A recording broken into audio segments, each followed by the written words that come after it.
à la fin du XVIIIe siècle, au début du XIXe siècle, beaucoup d'Européens sont partis un peu à l'aventure, à la découverte de nouvelles terres, découvrir la flore, la faune, un peu partout dans le monde. Pensons à Darwin et à tous ces scientifiques, grands explorateurs. Ils sont partis un peu partout. Il y a quelque chose de beau justement dans l'idée de quitter son chez-soi, son confort et de partir pour des terres inhospitalières avec cet esprit de conquête. Un esprit bienveillant de conquête, hein, bien sûr. Et l'un de ces scientifiques, qui s'appelait le baron von Humboldt, un Prussien, a quitté son pays en 1799. Les voyages n'étaient pas si faciles à l'époque. Il est parti en bateau, il a traversé l'Atlantique et il est parti pour la jungle du Venezuela pendant 6 mois.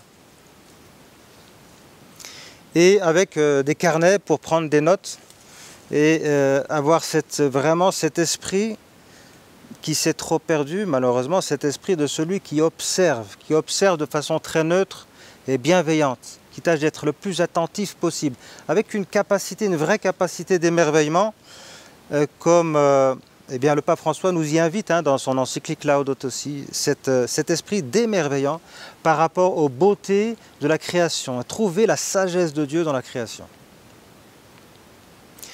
Et donc il a vécu avec des Indiens et il les suivait un peu partout. Et un jour, il part pour la chasse avec eux, eux qui étaient des petits bonshommes à moitié nus, qui avaient juste un arc, une flèche, et il a observé comment ils chassaient. Et il a été très surpris parce que finalement avec un arc, une flèche, ils étaient capables de stopper net et de tuer en quelques instants les plus grands des fauves. Et c'est comme ça qu'il a découvert qu'à l'extrémité de la flèche, sur la pointe, les Indiens mettaient une substance végétale, donc qu'il va découvrir, qu'il va nous rapporter en Europe, qu'on va appeler le curare.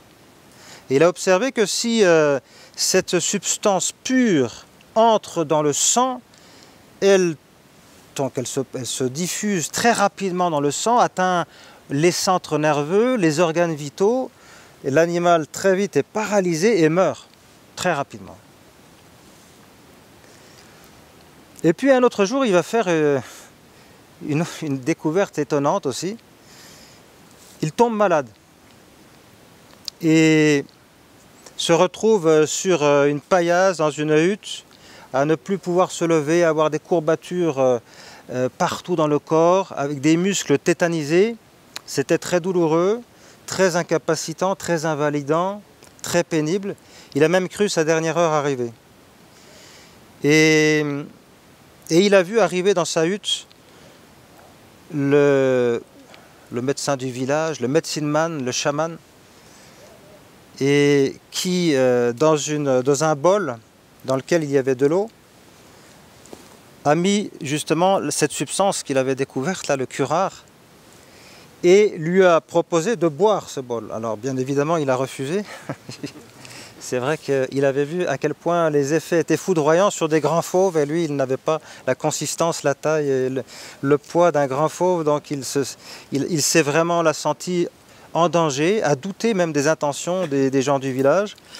Et puis finalement, de guerre lasse, il a fini par accepter, et il a bu cette potion étrange, et très rapidement, ses muscles se sont détendus, il a retrouvé un certain bien-être, la fièvre est tombée, et puis il a pu comme ça récupérer toutes ses forces et sa condition physique.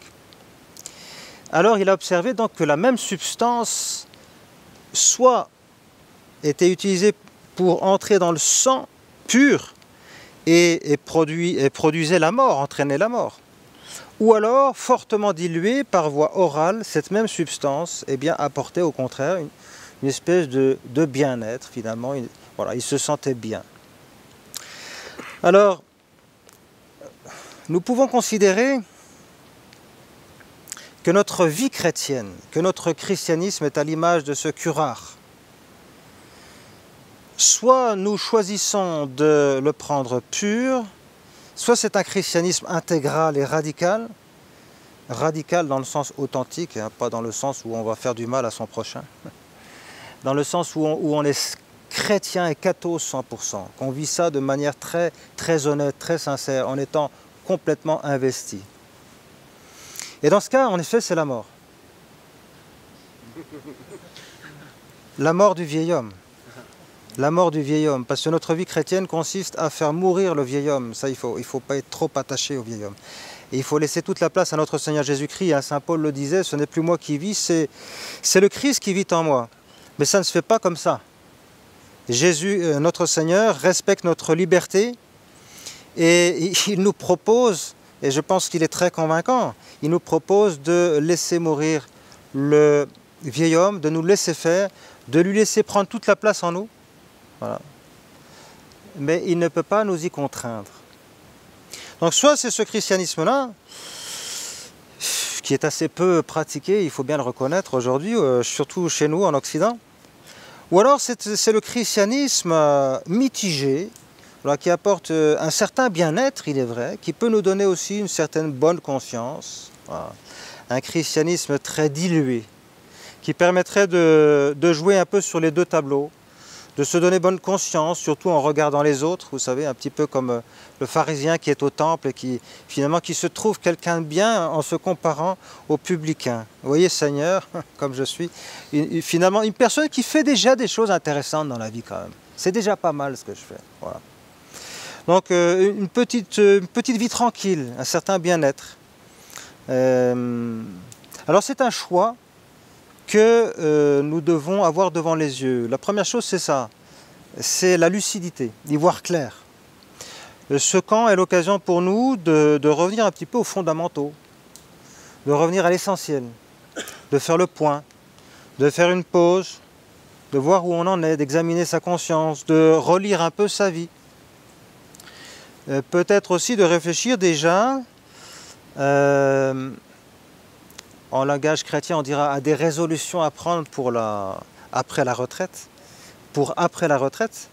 Et sinon, dans un langage un peu plus moderne, on dirait aux objectifs que nous allons choisir et sur lesquels nous allons travailler en termes de développement. Voilà, vertus à acquérir, compétences à développer, etc.